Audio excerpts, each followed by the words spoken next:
When Benjamin Franklin exited the Constitutional Convention, he was asked by a woman, "Sir, what have you given us?"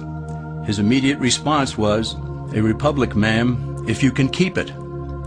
Yet most Americans today have been persuaded that our nation's governmental system is a democracy and not a republic. The difference between these two is essential in understanding Americanism and the American system. Before we discuss political systems, however, it's helpful to address the confusion that has been spread about the political spectrum. Many have been led to believe that the political spectrum places groups such as communists on the far left, fascists or dictators on the far right, and political moderates or centrists in the middle. However, a more accurate political spectrum will show government having zero power on the far right to having 100% power on the far left. At the extreme right, there is no government. The extreme left features total government under such labels as communism, socialism, Nazism, fascism, princes, potentates, dictators, kings, any form of total government. Those who claim that Nazis and fascists are right-wing never define their terms. This amounts to spreading confusion. Toward the middle of the political spectrum can be found the type of government limited to its proper role of protecting the rights of the people. That's where the Constitution of the United States is. Those who advocate such a form of government are really constitutional moderates. So let's analyze the basic forms of government. They are monarchy or dictatorship ruled by one, oligarchy ruled by a few, democracy ruled by a majority, republic ruled by law, and anarchy, which is ruled by no one. In discussing these five, we'll see that they can be narrowed down to even fewer. Looking first at monarchy or dictatorship, this form of government doesn't really exist in the practical sense. It's always a group that puts one of its members up front. A king has his council of nobles or earls, and every dictator has his bureaucrats or commissars, the men behind the scenes. This isn't ruled by one, even though one person may be the visible leader. It's ruled by a group. So let's eliminate monarchy, dictatorship, because it never truly exists. Oligarchy, which is ruled by a group, is the most common form of government in all history. And it is the most common form of government today. Most of the nations of the world are ruled by a powerful few, and therefore oligarchy remains. At the other end, we find anarchy, which means without government. Some people have looked over history and found that many of its worst crimes were committed by governments, so they decided that having no government might be a good idea. But this is a mistake, because as the ancient Greeks stated, without law there can be no freedom. Our founding fathers agreed and held that some amount of government is a necessary force in any civilized, orderly society. In a state of anarchy, however, everyone has to guard life, liberty, and property, and the lives of family members. Everyone must be armed, and movement is severely restricted because one's property has to be protected at all times. Civilized people have always hired someone to do the guarding, a sheriff, a police force, or some branch of government. Once law enforcement was in place, the people were freer. They could leave their property, work in the fields, and so on.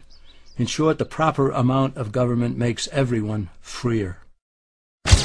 There are some who advocate anarchy, however, not because they want no government, but because they don't like what they have. They use anarchy as a tool for revolutionary change. The condition of anarchy is very much like a vacuum where something rushes in to fill it. These calculating anarchists work to break down the existing government with rioting, killing, looting, and terrorism. Tragically, the people living in such chaos often go to those best able to put an end to it and beg them to take over and restore order. And who is best able to put an end to the chaos? The very people who started it.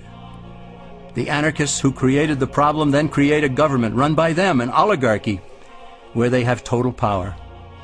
This is exactly what happened in Russia that led to Lenin taking total power, and in Germany where Hitler's brown shirts created the chaos that brought him to power. But anarchy isn't a stable form of government. It's a quick transition from something that exists to something desired by the power-hungry. It's a temporary condition, and because it isn't permanent, we eliminate it as well. The word democracy comes from two Greek words, demos, meaning people, and kratein, meaning to rule. Democracy, therefore, means the rule of the people, majority rule. This, of course, sounds good, but suppose the majority decides to take away one's home, or business, or children. Obviously, there has to be a limit. The flaw in democracy is that the majority isn't restrained. If more than half the people can be persuaded to want something in a democracy, they rule. What about republic? Well, that comes from the Latin, res meaning thing, and publica meaning public. It means the public thing, the law. A true republic is one where the government is limited by law, leaving the people alone. America's founders had a clean slate to write on. They could have set up an oligarchy. In fact, there were some who wanted George Washington to be their king. But the founding fathers knew history, and they chose to give us the rule of law in a republic, not the rule of a majority in a democracy. Why? Let's demonstrate the difference in the setting of the Old West. Consider a lynch mob in a democracy. 35 horseback riders chase one lone gunman. They catch him, and they vote 35-1 to hang him. Democracy has triumphed, and there's one less gunman to contend with. Now consider the same scenario in a republic. The 35 horseback riders catch the gunman and vote 35-1 to hang him, but the sheriff arrives, and he says, "You can't kill him. He's got his right to a fair trial." So they take the gunman back to town. A jury of his peers is selected, and they hear the evidence and the defense, and they decide if he shall hang. Does the jury even decide by majority rule? No, it has to be unanimous or he goes free. The rights of the gunman aren't subject to majority rule but to the law. This is the essence of a republic. Many Americans would be surprised to learn that the word democracy does not appear in the Declaration of Independence or the U.S. Constitution, nor does it appear in any of the constitutions of the 50 states. The founders did everything they could to keep us from having a democracy. James Madison, rightly known as the father of the Constitution, wrote in essay number 10 of the Federalist Papers, "Democracies have ever been spectacles of turbulence and contention, have ever been found incompatible with personal security or the rights of property, and have in general been as short in their lives as they have been violent in their deaths." Alexander Hamilton agreed, and he stated, "We are a republican government. Real liberty is never found in despotism or in the extremes of democracy." Samuel Adams, a signer of the Declaration of Independence, stated, "Democracy never lasts long. It soon wastes, exhausts, and murders itself." The founders had good reason to look upon democracy with contempt, because they knew that the democracies in the early Greek city-states produced some of the wildest excesses of government imaginable. In every case, they ended up with mob rule, then anarchy, and finally tyranny under an oligarchy. During that period in Greece, there was a man named Solon, who urged creation of a fixed body of law not subject to majority whims. But where the Greeks never adopted Solon's wise counsel, the Romans did. Based on what they knew of Solon's laws, they created the 12 tables of the Roman law, and in effect built a republic that limited government power and left the people alone.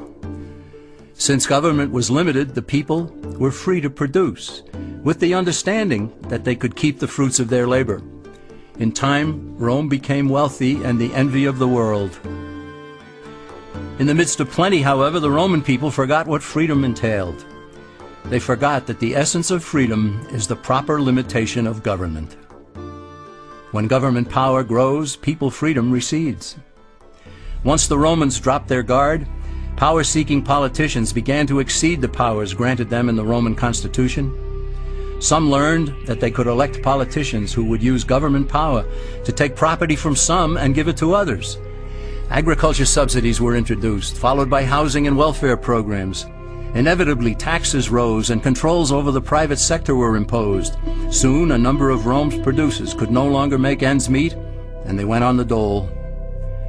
Productivity declined, shortages developed, and mobs began roaming the streets, demanding bread and circuses from the government. Many were induced to trade freedom for security. Eventually, the whole system came crashing down. They went from a republic to a democracy, and ended up with an oligarchy under a progression of the Caesars.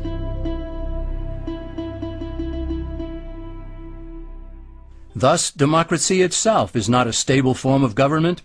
Instead, it is the gradual transition from limited government to the unlimited rule of an oligarchy.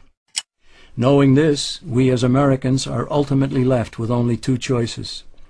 We can keep our republic, as Franklin put it, or we will inevitably end up with an oligarchy, a tyranny of the elite.